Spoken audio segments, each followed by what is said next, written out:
आज day number 5 है। Top 10 questions कराया जा रहा है पर डे, जिसमें कि आपको सारी चीज़ें बताई जाती हैं कि कौन सा क्वेश्चन किस प्रकार से सही हो सकता है। ठीक है, तो ये 10 जो क्वेश्चन है, ये 10 क्वेश्चन में आपको 10 पॉइंट सीखने को मिलते हैं, कम से कम।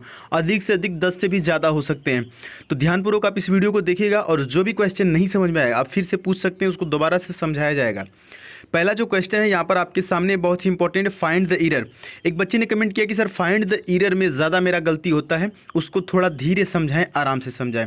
बिल्कुल आराम से समझाया जाएगा। क्वेश्चन आपके सामने है, if you are in the wrong gears the car won't be able to climb the hill, no error.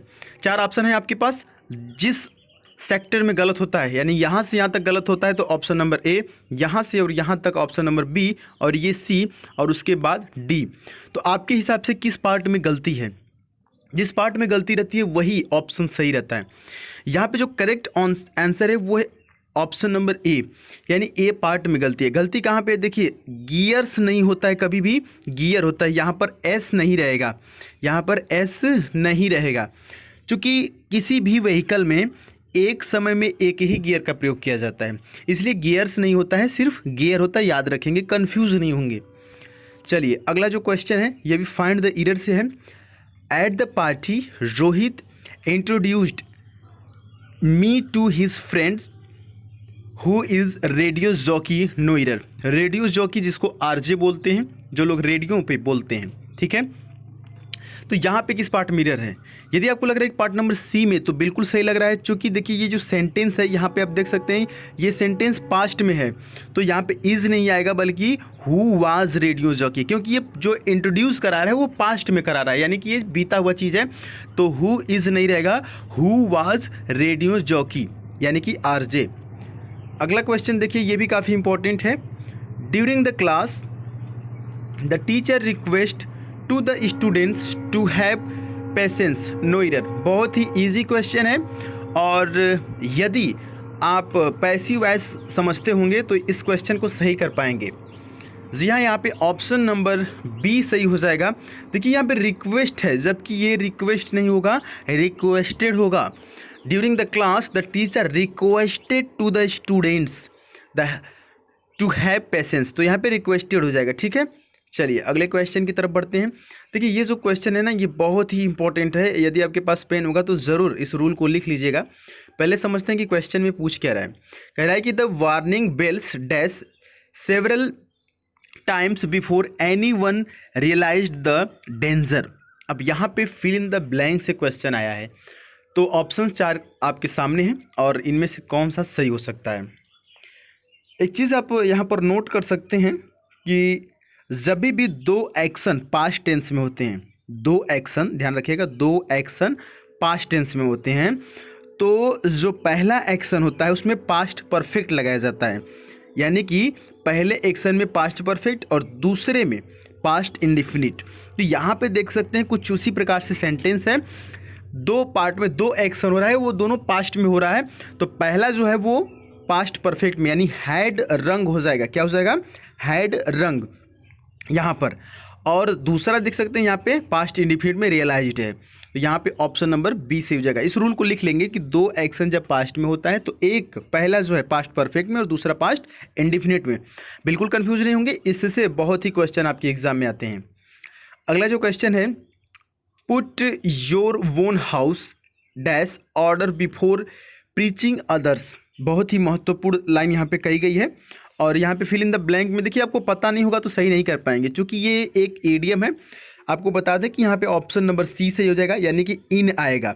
अब देखिए पुट योर ओन हाउस इन आता है, या पुट की जगह गेट भी होता है, get your own house in order.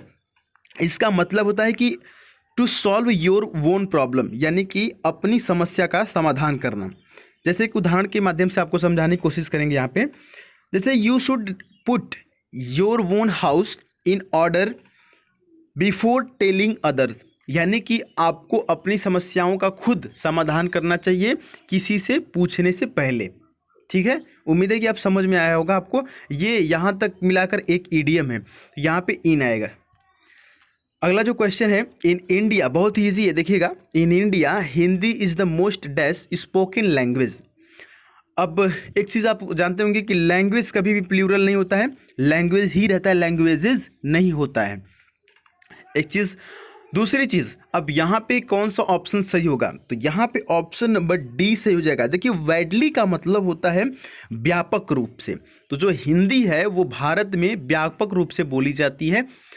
और बाकी की जो ऑप्शन देखिए, डीपली का मतलब क्या होता है, डीपली का मतलब होता है गंभीरता, और रिचली का मतलब होता है बड़े पैमाने पे, और प्रोफ्यूजली का मतलब होता है बहुतायत। तो ऑप्शन नंबर यहाँ पे डी है। उम्मीद है कि आपको समझ में आया होगा। चलिए अगले क्वेश्चन की तरफ बढ़ लेते हैं डियर स्टूडेंट। अगला जो क्वेश्चन है वो पैसिव वॉइस से है। यहाँ पर ऑप्शंस आपके सामने हैं। क्वेश्चन में देखिए क्या कह रहा है कि the storm destroyed several huts in the village. अब देखिए यहाँ पे जो मेन वर्ब है उसके बाद की सारी चीज़ें सब्जेक्ट बनाई जाएंगी पैसिव वॉइस में। तो जो कि ऑप्शन नंबर 4 में है, several huts in the village. वर क्यों आया सर, क्योंकि ये पास्ट इंडिफिनिट आप देख सकते हैं। Were destroyed by the storm.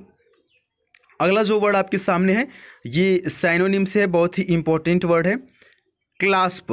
Clasp का मतलब क्या होता है पहले ये समझिए। क्लास्प का मतलब होता है पकड़, और पकड़ बहुत ही आसान है, आपको उम्मीद है कि समझ में आया होगा। ग्रिप यहाँ पे हो जाएगा ऑप्शन नंबर ए। ग्रिप का भी मतलब होता है पकड़। अगला क्वेश्चन आपके सामने है, सेलेक्ट द एंटोनिम, यानी कि यहाँ पे उल्टा चूज करना है वेटरन का। वेटरन का मतलब क्या होता है, देखिए वेटरन का मतलब होता है पक्का। अब पक्का मतलब होता है कि जिसके पास अनुभव हो, दैट वन इज वेटरन। इसका उल्टा हो जाएगा अमेच्योर। अमेच्योर का मतलब होता है अनुभवहीन। अब देखिए वेटरन से संबंधित एक वर्ड आता है कि वह एक पक्का चोर है, वह एक पक्का चोर है, तो बोलेंगे he is a veteran thief. पक्का की अंग्रेजी कुछ और नहीं होता है बल्कि वेटरन होता है, he is a veteran thief. तो वेटरन का मतलब इससे समझिएगा कि जिसके पास अनुभव हो, यानी कि वह बहुत दिनों से चोरी करता होगा तो उसके पास चोरी का अनुभव होगा, तो बोलते हैं ना कि वह पक्का चोर है, तो he is a veteran thief. याद रखेंगे, ये वर्ड बहुत ही इंपॉर्टेंट है। अगला जो क्वेश्चन है आपके सामने ये वन वर्ड सब्स्टिट्यूशन से है। यहाँ पे आप देख सकते हैं कह रहा है कि अनेबल टू बी डिस्ट्रॉयड और रिमूव्ड, यानी कि कोई भी ऐसी चीज़ जो डिस्ट्रॉय न की जा सकती हो, यानी कि डिस्ट्रॉय करने में असमर्थ हो, यानी कि नष्ट करने में असमर्थ हो, या रिमूव्ड यानी कि हटाने में भी असमर्थ हो, हटाने योग्य न हो, ऐसी चीज़ों को एक शब्दों में क्या कहते हैं। तो यहाँ पे ऑप्शन आपके सामने है, तो यहाँ पे ऑप्शन नंबर ए सही हो जाएगा। इस वर्ड को लिख लीजिएगा, बहुत ही इंपॉर्टेंट है। इनरेडिकेबल। इनरेडिकेबल का मतलब होता है जड़ से न उखाड़ने योग्य, यानी कि कोई भी चीज़ डिस्ट्रॉय न करने योग्य या कि फिर रिमूव न करने योग्य। तो यहाँ पे 10 क्वेश्चन आपको दिए गए। उम्मीद है कि आपका 10 में से करीब करीब जिसका 7 से ऊपर सही होगा वो समझिए कि बहुत ही अच्छा स्कोर कर रहा है। लेकिन जिस भी कैंडिडेट्स का 7 से नीचे का स्कोर होगा उसको अधिक से अधिक मेहनत करने की ज़रूरत है। बहुत सी चीज़ें वीडियो आप प्लेलिस्ट में जाके देख सकते हैं, वहाँ से अपनी इंग्लिश सुधारिए, और जो भी प्रॉब्लम है आप कमेंट बॉक्स में बताइए, और ये भी बताइए कि 10 में से आपके कितने क्वेश्चन सही हुए।